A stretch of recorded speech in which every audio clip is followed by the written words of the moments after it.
Hi everyone, my name is Andrea, and today I'm going to be talking about the Air Force HPSP scholarship, and more specifically in regards to PAs. And this video is solely going to be focused on the application process. And my computer is frozen. There we go. So my name is Andrea, and I just finished going through the whole application process for HPSP. And I'm making this video because when I was looking into the process, I couldn't find a whole lot of information about it. And when I did, it was mainly focused on medical school. So I'm gonna really just go through what I've learned in my process of applying. So a little bit more about my story. You wanna start the process early because, so right now it's September, and I first contacted a recruiter back in January of this year. And at that point in time, I was still applying to PA school, hadn't been accepted yet. And my recruiter told me that I could not apply for the scholarship program until I had been accepted into PA school. So a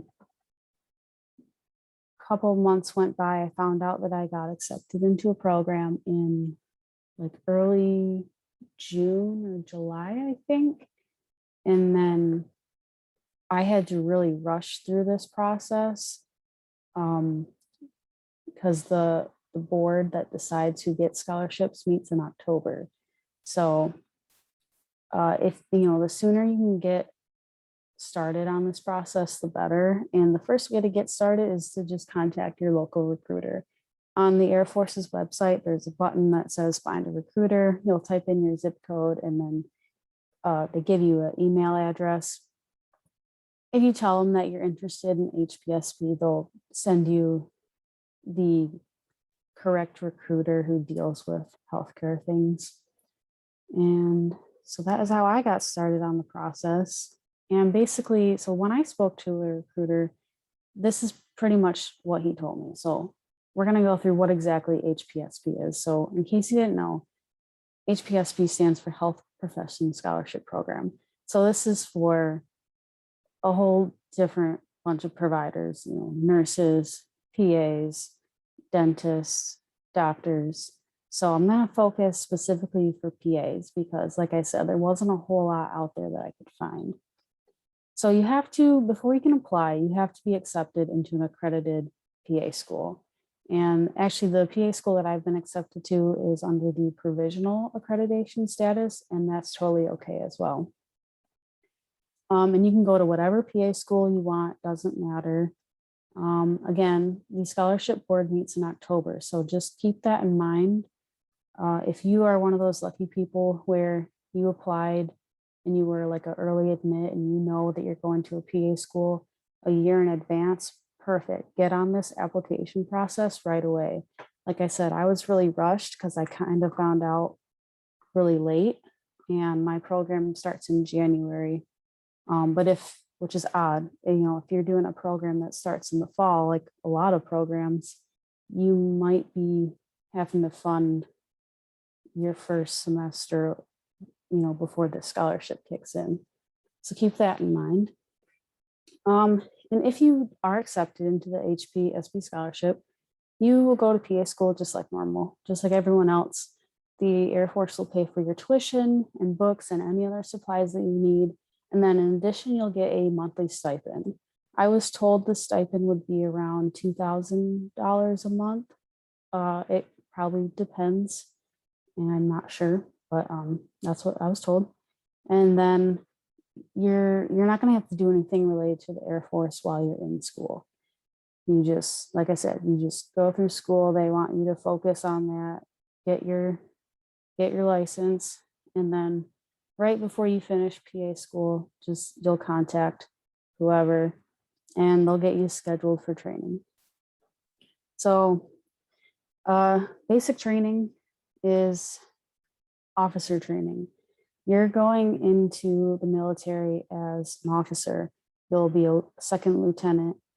And so it's not the same basic training that an enlisted person goes through. It's not as physically rigorous. It's more of just, I mean, there is physical stuff, but it's more leadership things.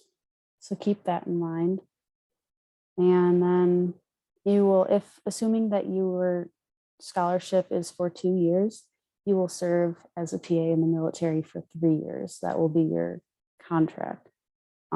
There's lots of videos out there of what it's like to be a PA in the Air Force. From what I understand, there's lots of similarities of being like between being a civilian PA and an Air Force PA. There's also some differences. Obviously, you're going to be traveling wherever you're needed.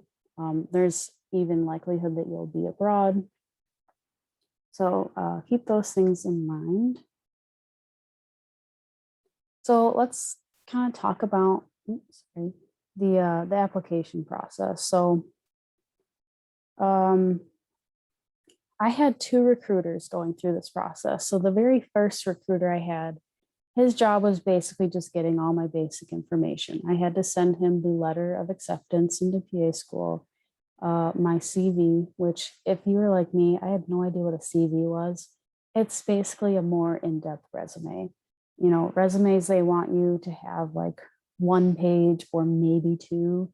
CVs are like, put everything, make it as detailed as possible. It can be as many pages as you want. So I had to make one of those. I had to fill out an officer screening questionnaire, which was very basic. It just asks for your name, your date of birth, your height, your weight, your schools, your GPA, like things like that. And then they're going to want copies of your social security card, license, and birth certificate. So then from there, I got a second recruiter, and he was more responsible for this really in-depth application stuff. So there is a very long online application process. It's very detailed and it's very time consuming.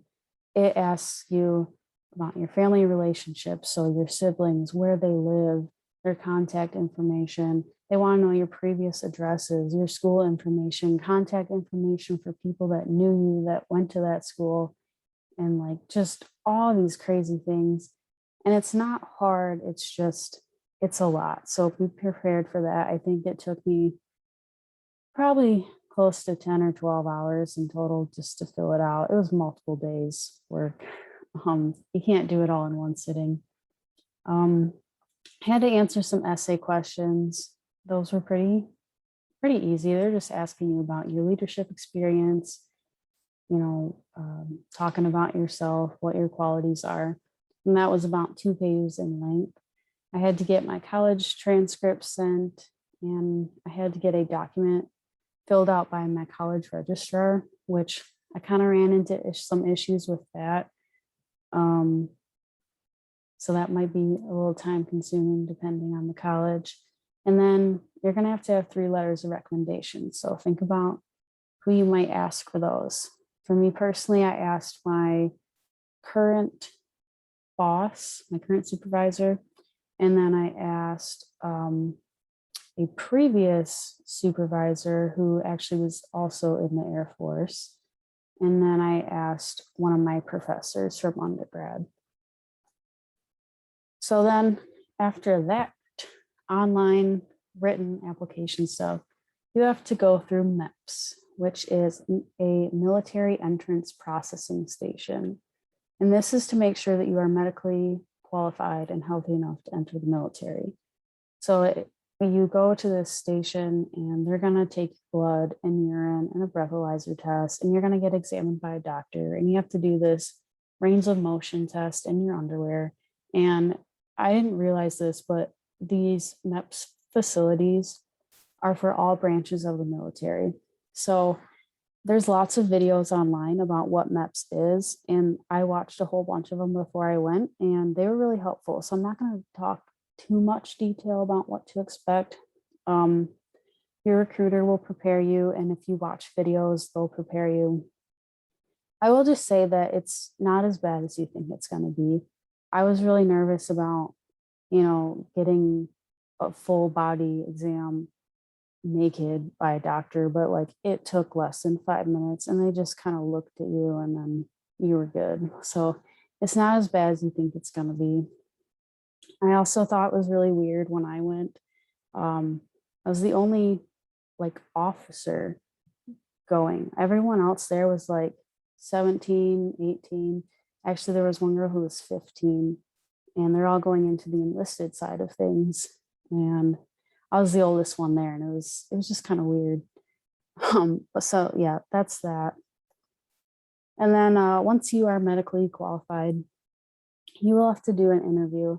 Mine was on the phone with a current Air Force PA, and I was a little nervous, but like it was it was way different than any interview I've done before. It was very conversational. They just asked about who you are, what type of leadership experience you have, how you are as a leader.